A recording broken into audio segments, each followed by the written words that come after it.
Hey guys, what's up? It's Joe from Workbench, and I want to show you guys an expression I came up with to do what I'm calling a radial delay. So all of these layers are calculated, their distance from the center, and that kind of delays them as it goes farther away. It's pretty simple. It's based on geometry. So let's learn a little bit about that.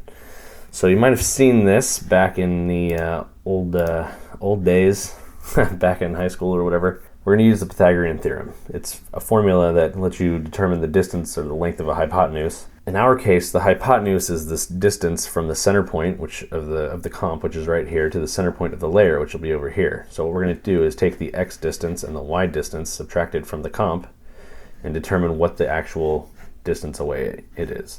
Normally you see this formula as a squared plus b squared. That's just the two sides of the triangle, and c squared is the hypotenuse. In this case, we're going to use x squared plus y squared equals distance squared. So let me show you how to do that. As you can see, I've got two precomposed layers in this comp. One is right at the center, and I'm actually going to turn these guys off so now that you see that that's exactly where this is.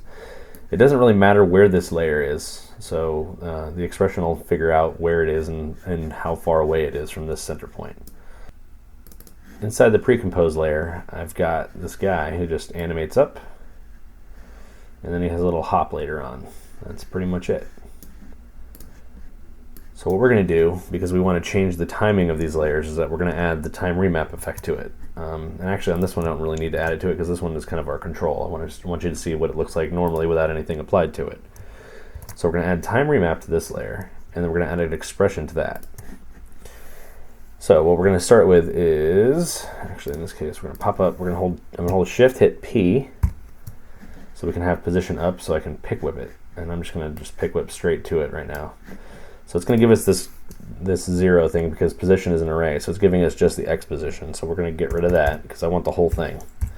We're going to call it POS equals that. And then what we're going to do is we're going to make x, and this is actually going to be x squared. So the x squared from our Pythagorean theorem, it's going to be Math.pow. That stands for power. Basically, we're going to take x to the power of 2.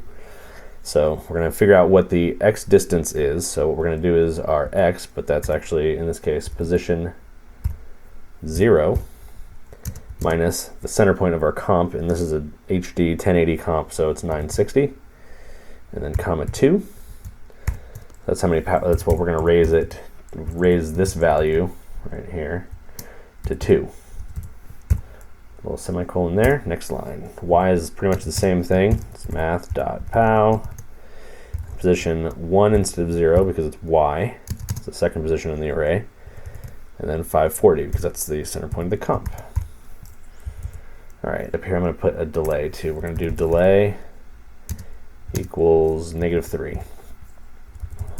In this case, I believe it's seconds. Time remap is a little funny depending on what you're working, if you're working in frames or if you're working in time. Alright, so then we're going to do distance equals, now remember distance, it's x squared plus y squared equals d squared. So in this case we want to get the square root of whatever x plus y squared is. So it's going to be math dot square root of x plus y. So that's our distance. So we're going to do value, which is going to leave this value alone, and we're going to either add to it or subtract from it. And then we're going to use the linear function, which basically takes an input range and an output and maps it to an output range. So what we're going to do is take the distance as it goes from 0 to 1102, which is which I've pre-calculated is the farthest you can get from here to here. So we're going to take it as it goes from 0 to 1102. And we're going to go from 0 to delay. I'll autosave there. All right. And then, as you can see, it delays it by a lot. So what we're going to do in this case is, to get frames, in this case I'm doing like 23976, to divide by 23976 if you want to do it in frames. So this should be a lot closer. As you can see, they're not exactly there. If I want to do like 24 frames, a full second, you do it like that. So what I did in the original one that I showed you actually is a little bit different. Instead of using this, I actually tied this delay to an expression slider. So what we're going to do is make a new layer, null object, and we're going to add to that effect expression of controls, slider control. We're going to call this delay just to make it a little easier on ourselves. All right, and what we're going to do here is go back through, connect this to that. So that'll be in seconds if we leave it like this, or you could divide it by the frame rate, 23.976, or an even better way to do this is to multiply it by thisComp.frameDuration. And that will actually take this value, basically, plug it into here, and let you do this in frames instead. So we're going to offset that like 18 frames, let's say. So now they overlap just like that. And what's cool about this is that if you take this and move it anywhere, you can actually even see a live preview, which is kind of cool. You can go all the way out to here. So you can see like how it'll affect it based anywhere you put it. So it doesn't really matter where this goes.